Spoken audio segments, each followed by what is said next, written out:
ओम शांति। 30 मई 2025 बाबा के महावाक्य हैं। बाबा कहते हैं, मीठे बच्चे, तुम अभी शांति धाम सुख धाम में जाने के लिए ईश्वरीय धाम में बैठे हो। यह सत का संग है जहाँ तुम पुरुषोत्तम बन रहे हो। प्रश्न, तुम बच्चे बाप से भी ऊंच हो, नीच नहीं, कैसे? उत्तर, बाबा कहते, बच्चे, मैं विश्व का मालिक नहीं बनता, तुम्हें विश्व का मालिक बनाता हूँ, तो ब्रह्मांड का मालिक भी बनाता हूँ। मैं ऊंचते ऊंच बाप तुम बच्चों को नमस्ते करता हूँ, इसलिए तुम मेरे से भी ऊंच हो। मैं तुम मालिकों को सलाम करता हूँ, तुम फिर ऐसा बनाने वाले बाप को सलाम करते हो। ओम शांति। मीठे मीठे रूहानी बच्चों को नमस्ते। रेस्पॉन्ड भी नहीं करते हो कि बाबा नमस्ते, क्योंकि बच्चे जानते हैं बाबा हमको ब्रह्मांड का मालिक भी बनाते हैं और विश्व का मालिक भी बनाते हैं। बाप तो सिर्फ ब्रह्मांड का मालिक बनते हैं, विश्व का मालिक नहीं बनते। बच्चों को ब्रह्मांड और विश्व दोनों का मालिक बनाते हैं।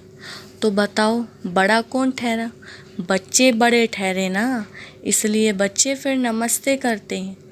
बाबा, आप ही हमको ब्रह्मांड और विश्व का मालिक बनाते हो, इसीलिए आपको नमस्ते। मुसलमान लोग भी मालेकम सलाम, सलाम मालेकम कहते हैं ना। तुम बच्चों को यह खुशी है जिनको निश्चय है। निश्चय बिगड़ तो कोई यहाँ आ भी ना सके। यहाँ जो आते हैं वह जानते हैं हम कोई मनुष्य गुरु के पास नहीं जाते। मनुष्य बाप के पास, टीचर के पास व मनुष्य गुरु के पास नहीं जाते। तुम आते हो रूहानी बाप, रूहानी टीचर, रूहानी सतगुरु के पास। वह मनुष्य तो अनेक हैं, यह एक ही है। यह परिचय कोई को भी नहीं था। भक्ति मार्ग के शास्त्रों में भी है कि रचता और रचना को कोई भी नहीं जानते। ना जानने के कारण उनको ऑर्फन कहा जाता है। जो अच्छे पढ़े लिखे होते हैं समझ सकते हैं कि हम सभी आत्माओं का बाप एक ही निराकार है। वह आकर के बाप, टीचर, सतगुरु भी बनते हैं। गीता में श्री कृष्ण का नाम बाला होता है। गीता है सर्वशास्त्रमयी शिरोमणि, सबसे उत्तम ते उत्तम। गीता को ही माई बाप कहा जाता है, और जो भी शास्त्र हैं उनको माता पिता नहीं कहेंगे। श्रीमद् भगवत गीता माता गाई जाती है। भगवान के मुख कमल से निकली हुई गीता का ज्ञान। ऊंचते ऊंच बाप है तो जरूर ऊंचते ऊंच ही गाई हुई गीता हो गई, क्रिएटर। बाकी सब शास्त्र हैं उनके पत्ते, क्रिएशन। रचना से कभी वर्षा मिल ना सके, अगर मिलेगा भी तो अल्पकाल के लिए। दूसरा, इतने ढेर शास्त्र हैं जिनके पढ़ने से अल्पकाल का सुख मिलता है, एक जन्म के लिए। जो मनुष्य ही मनुष्यों को पढ़ाते हैं, हर प्रकार की जो भी पढ़ाइयाँ हैं वह अल्पकाल के लिए मनुष्य मनुष्यों को पढ़ाते हैं। अल्पकाल का सुख मिला, फिर दूसरे जन्म में दूसरी पढ़ाई पढ़नी पड़े। यहाँ तो एक निराकार बाप ही है जो 21 जन्मों के लिए वर्षा देते हैं। कोई मनुष्य तो दे ना सके, वह तो वर्थ नोट या पैनी बना देते हैं। बाप बनाते हैं पाउंड। अभी बाप बैठ बच्चों को समझाते हैं। तुम सब ईश्वर के बच्चे हो ना, सर्वव्यापी कहने से अर्थ कुछ नहीं समझते। सब में परमात्मा है तो फिर फादरहुड हो जाता है। फादर ही फादर तो फिर वर्षा कहाँ से मिले? किसका दुख कौन हरे? बाप को ही दुख हरता सुख करता कहा जाता है। फादर ही फादर का तो कोई अर्थ ही नहीं निकलता। बाप बैठ समझाते हैं, यह है ही रावण राज्य।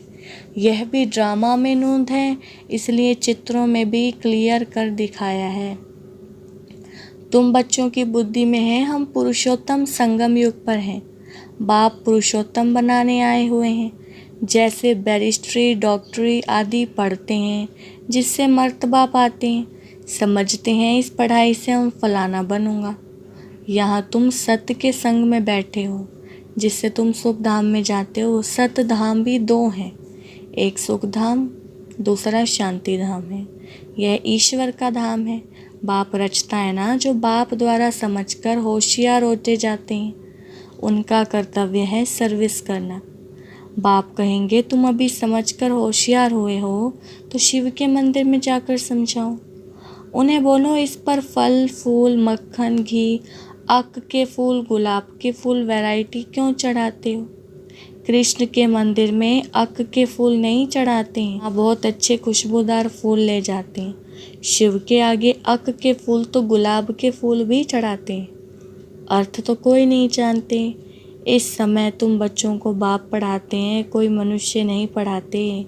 और सारी दुनिया में मनुष्यों को मनुष्य पढ़ाते हैं, तुमको भगवान पढ़ाते हैं।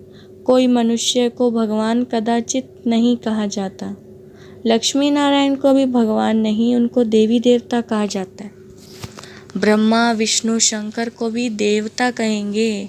भगवान एक बाप ही है, वह है सभी आत्माओं का बाप।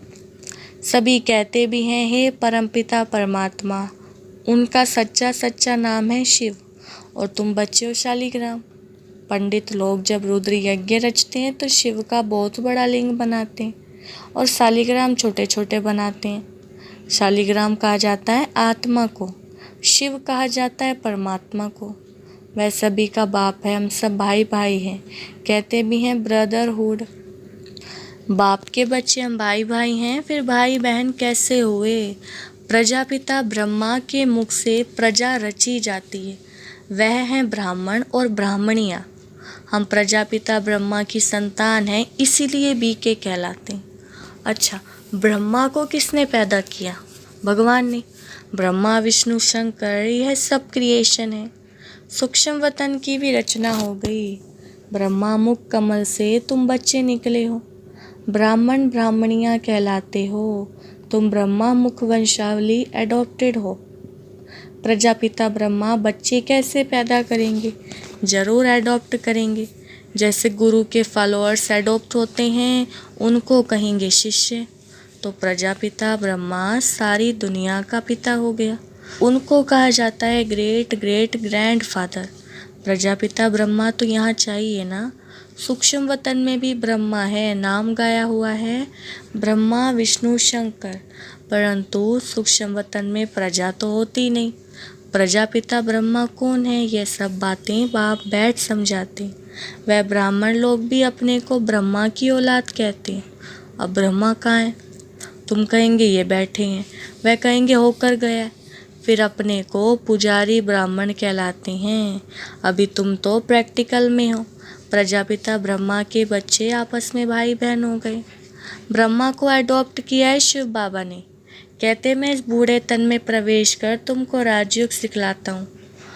मनुष्य को देवता बनाना यह कोई मनुष्यों का काम नहीं है, बाप को ही रचता कहा जाता है। भारतवासी जानते हैं शिव जयंती भी मनाई जाती है। शिव है बाप। मनुष्यों को यह भी पता नहीं है कि देवी देवताओं को यह राज्य किसने दिया। स्वर्ग का रचयिता है ही परमपिता परमात्मा, जिसको पतित पावन कहा जाता है। आत्मा असुल पवित्र होती है, फिर सतो रजो तमो में आती है। इस समय कलयुग में सब तमो प्रधान है, सतयुग में सतो प्रधान थे। आज से 5000 वर्ष पहले इन लक्ष्मी नारायण का राज्य था।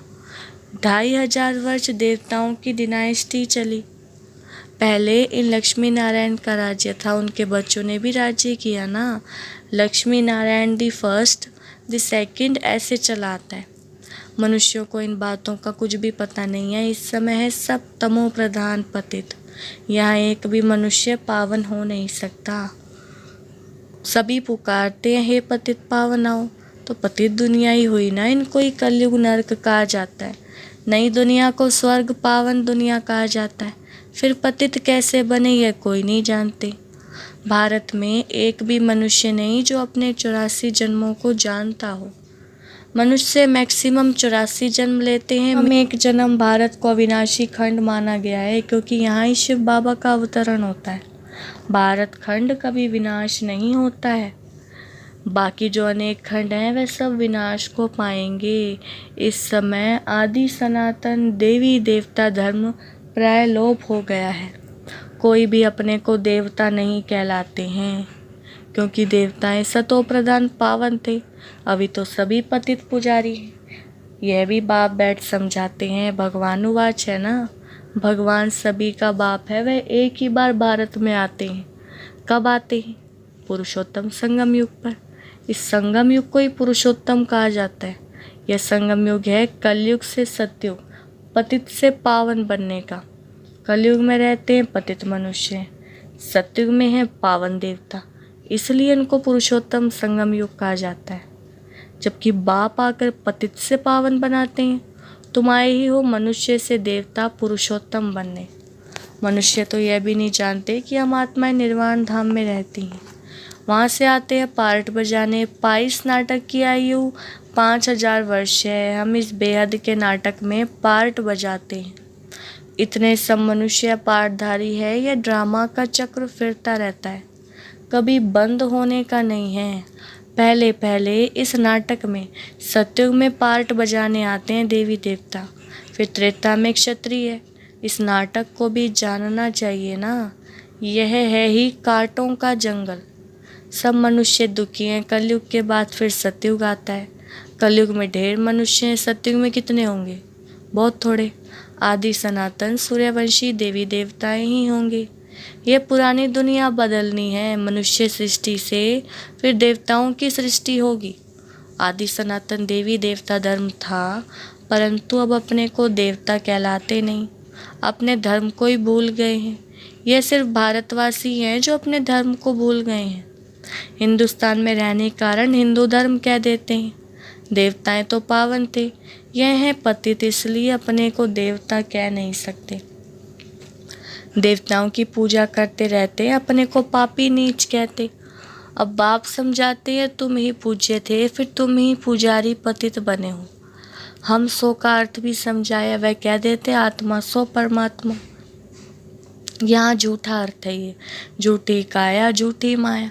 सतयुग में ऐसे नहीं कहेंगे। सचखंड की स्थापना बाप करते हैं, झूठ खंड फिर रावण बनाते हैं। यह भी बाप आकर समझाते हैं। आत्मा क्या है और परमात्मा क्या है यह भी कोई नहीं जानते। यह भी कोई नहीं जानते। बाप कहते हैं तुम आत्मा बिंदी हो, तुम्हारे में 84 जन्मों का पाठ नूंदा हुआ है। हम आत्मा कैसी है यह कोई नहीं जानते हैं। हम बैरिस्टर हैं, फलाना है, यह जानते हैं, बाकी आत्मा को एक भी नहीं जानते। बाप ही आकर पहचान देते हैं। तुम्हारी आत्मा में 84 जन्मों का विनाशी पाठ नूंदा हुआ है जो कभी विनाश नहीं हो सकता। यही भारत गार्डन ऑफ फ्लावर था, सुखी सुख था, अभी दुखी दुख है। यह बाप नॉलेज देते हैं। तुम बच्चे बाप द्वारा अभी नई नई बातें सुनते हो। सबसे नई बात है तुम्हें मनुष्य से देवता बनना है। तुम जानते हो मनुष्य से देवता बनने की पढ़ाई कोई मनुष्य नहीं पढ़ाते हैं, भगवान पढ़ाते हैं। उस भगवान को सर्वव्यापी कहना यह तो गाली देना है। अब बाप समझाते हैं मैं हर 5000 वर्ष बाद आकर भारत को स्वर्ग बनाता हूँ, रावण नरक बनाते हैं। ये बातें दुनिया में और कोई नहीं जानते। बाप ही आकर तुमको मनुष्य से देवता बनाते हैं। गायन भी है ना, मूत पलीती कपड़ धोए। वहाँ विकार तो होता नहीं, वह है ही संपूर्ण निर्विकारी दुनिया। अभी है विशेष वर्ल्ड। बुलाते भी हैं पतित पावन आओ। हमको रावण ने पतित बनाया, परंतु जानते नहीं कि रावण कब आया और क्या हुआ। रावण ने कितना कंगाल बना दिया है। भारत 5000 वर्ष पहले कितना साहूकार था, सोने हीरे ज्वारों के महल थे, कितना धन था। अभी क्या हालत है। सो सिवाय बाप के सिरताज तो कोई बना ना सके। अभी तुम कहते हो शिव बाबा भारत को हेवन बनाते हैं। अब बाप कहते हैं मौत सामने खड़ा है, तुम वानप्रस्थी हो, अब जाना है वापिस। इसीलिए अपने को आत्मा समझो, माम एकम याद करो तो तुम्हारे पाप भस्म हो जाएंगे। अच्छा, मीठे मीठे सिकिलदे बच्चों प्रति माता पिता बाप दादा का याद प्यार और गुड मॉर्निंग। रूहानी बाप की रूहानी बच्चों को नमस्ते। हम रूहानी बच्चों की रूहानी बाप दादा को नमस्ते नमस्ते, गुड मॉर्निंग। धारणा के लिए मुख्य सार। पहला पॉइंट है, हम ब्रह्मा मुख वंशावली ब्राह्मण हैं। स्वयं भगवान हमें मनुष्य से देवता बनाने की पढ़ाई पढ़ा रहे हैं। इस नशे और खुशी में रहना है। पुरुषोत्तम संगम युग पर पुरुषोत्तम बनने का पुरुषार्थ करना है। दूसरा पॉइंट है, अभी हमारी वानप्रस्थ अवस्था है। मौत सामने खड़ा है, वापस घर जाना है, इसीलिए बाप की याद से सब पापों को भस्म करना है। बाबा ने वरदान दिया है, नॉलेज रूपी चाबी द्वारा भाग्य का अखुट खजाना प्राप्त करने वाले माला माल भव। वरदान का विस्तार, संगम युग पर सभी बच्चों को भाग्य बनाने के लिए नॉलेज रूपी चाबी मिलती है। ये चाबी लगाओ और जितना चाहे उतना भाग्य का खजाना लो। चाबी मिली और माला माल बन गए। जो जितना माला माल बनते हैं उतना खुशी स्वतः रहती है। ऐसे अनुभव होता है जैसे खुशी का झरना अखुट अविनाशी बहता ही रहता है। वे सर्व खजानों से भरपूर माला माल ही दिखाई देते हैं। उनके पास किसी भी प्रकार की अप्राप्ति नहीं रहती। स्लोगन है, बाप से कनेक्शन ठीक रखो तो सर्व शक्तियों की करंट आती रहेगी। अव्यक्त इशारे, रूहानी रॉयल्टी और प्योरिटी की पर्सनैलिटी धारण करो। जितनी पवित्रता है उतनी ब्राह्मण जीवन की पर्सनैलिटी है। अगर पवित्रता कम तो पर्सनैलिटी कम। यह प्योरिटी की पर्सनैलिटी सेवा में भी सहज याद, सहज सफलता दिलाती है। लेकिन यदि एक विकार भी अंश मात्र है तो दूसरे साथी भी उसके साथ जरूर होंगे। जैसे पवित्रता का सुख शांति से गहरा संबंध है, ऐसे अपवित्रता का भी 5 विकारों से गहरा संबंध है। इसलिए कोई भी विकार का अंश मात्र ना रहे, तब कहेंगे पवित्रता की पर्सनालिटी द्वारा सेवा करने वाले। अच्छा, ओम शांति।